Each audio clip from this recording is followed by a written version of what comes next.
హారికి నందగోకుల విహారికి చక్ర సమీర దైత్య సంహారికి భక్త దుఃఖ పరిహారికి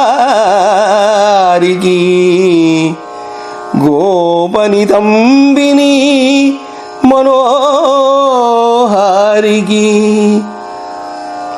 దుష్ట సంపదపహారికి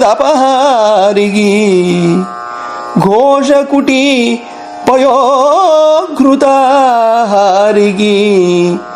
బాలగగ్రహ మహాసుర దుర్వనిదా ప్రహారికి.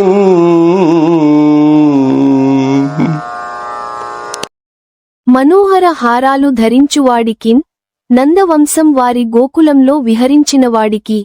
తృణావర్తుడనే దానవుణ్ణి సంహరించిన వాడికి, భక్తుల పరితాపాలను పరిహరించువాడికి, గోపాంగనల మనస్సులను అపహరించిన వాడికి, దుష్టుల సంపదలను హరించిన వాడికి, వ్రేపల్లెలో గోపికల ఇండ్లలో పాలు నెయ్యి అపహరించిన వాడికి, పిల్లల పాలిటి పెనుభూతమైన పూతన అనే మహారాక్షసిని మట్టు పెట్టినవాడికి, శీలికి నీతిశాలికి వశీకృత శూలికి బాణహస్త నిర్మూలికి ఘోర నీరద విముక్త శిలాతత గోప గోపికా పాలికి వర్ణధర్మ పరిపాలికి అర్జున భూజయుగ్మ సంచాలికి మాలికిన్ విపుల చక్ర నిరుద్ధ మరీచి మాలికిన్.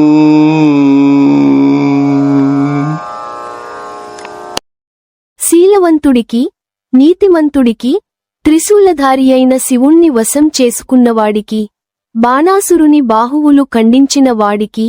ఇంద్రుని పంపున మేఘాల నుండి కురిసిన రాళ్ల జల్లుకు చెల్లా చెదరైన గోపాలురను గోపికలను కాపాడినవాడికి, వర్ణాశ్రమ ధర్మాలను ఉద్ధరించిన వాడికి, జంట మద్ది చెట్లు పెళ్లగించిన వాడికి, వనమాల ధరించు వాడికి, సైంధవ సంహార సమయాన తన చేతి చక్రంతో సూర్యమండలాన్ని కప్పివేసిన వాడికి,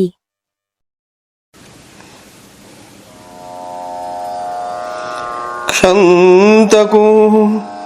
కాళియోరగ విశాల ఫణావళి నర్తన క్రియారంతకు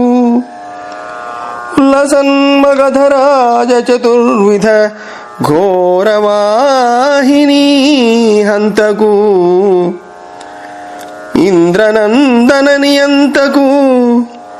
సర్వచరాచరావళీ మంతకు నిర్జితేంద్రియ సమంచిత భక్తజనానుగంతకు క్షమాగుణశీలికి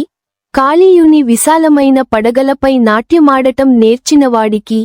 పొంగి దాడి చేసిన భయంకరమైన జరాసంధుని చతురంగ సైన్యాలను హతమార్చినవాడికి, పార్థుని రథాన్ని పార్థుని నడిపినవాడికి, సమస్త చరాచర ప్రపంచం స్మరిస్తుండేవాడికి, జితేంద్రియులైన భక్తుల వెంటనుండువాడకి, న్యాయికి భూసురేంద్ర మృతనందనదాయికి రుక్మిణీ మనస్థాయికి భూత సమ్మద విధాయికి సాధుజనానురాగ సంధాయికి పీతవస్త్ర పరిధాయికి పద్మభవండ భాండ నిర్మాయికి గోపికా నివహ మందిరయాయికి శేషశాయికి. న్యాయాన్ని మెచ్చువాడికి, చచ్చిపోయిన బ్రాహ్మణ బాలుణ్ణి తెచ్చి ఇచ్చినవాడికి, రుక్మిణీదేవి మనస్సుకు బాగా నచ్చినవాడికి, సకల జగత్తుకి సంతోషాన్ని సమకూర్చేవాడికి, సజ్జనుల ఆదరాభిమానాలను తీర్చిదిద్దేవాడికి, పట్టు పీతాంబరాన్ని కట్టుకునేవాడికి, బ్రహ్మాండ భాండాలను సృజించేవాడికి, గోపికల గృహాలన్నింటికి వెళ్ళువాడికి, ఆదిశేషునిపై శయనించేవాడికి, నా స్వామికి సమర్పితంగా శ్రీమద్భాగవత పురాణం తెనిగించటానికి పూనుకొన్నాను. ఆ గ్రంథానికి కథా ప్రారంభం ఈ విధంగా చేస్తున్నాను.